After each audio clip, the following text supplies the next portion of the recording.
Beaucoup de gens estiment que la Bible et la science moderne s'opposent sur un autre terrain encore. D'après le livre de la Genèse, la méchanceté des humains devint telle voici des milliers d'années que Dieu décida de les détruire. Il chargea le juste Noé de construire un immense coffre en bois ou arche, puis il fit venir un déluge sur l'humanité. Seul Noé et sa famille survécurent, ainsi que des représentants de toutes les espèces animales.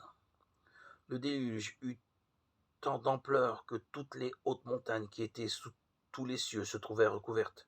Genèse 7,19. D'où provenaient l'énorme quantité d'eau nécessaire pour couvrir la terre entière? La Bible donne la réponse au cours des premières étapes de la création. Lorsque l'étendue atmosphérique commença à prendre forme, il eut des eaux au-dessous de l'étendue et des eaux au-dessus de l'étendue. Genèse 1,7, 2 Pierre 3,5. La Bible dit qu'au moment du déluge, les écluses des cieux s'ouvrirent. Genèse 7,11. Selon toute vraisemblance, ce sont les eaux au-dessus de l'étendue qui fournirent la plus grande partie de l'eau qui inonda la terre.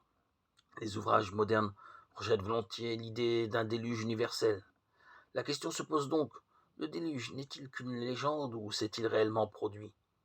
Avant de répondre, notons que les adorateurs de Dieu des époques ultérieures tenaient le déluge non pour un mythe, mais pour un fait historique.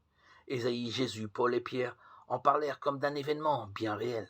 Ésaïe 54, 9, Matthieu 24, 37, Hébreux 11, 7, 1 Pierre 3, 20, 2 Pierre 2, 5. La venue d'un déluge universel mérite toutefois quelques éclaircissements.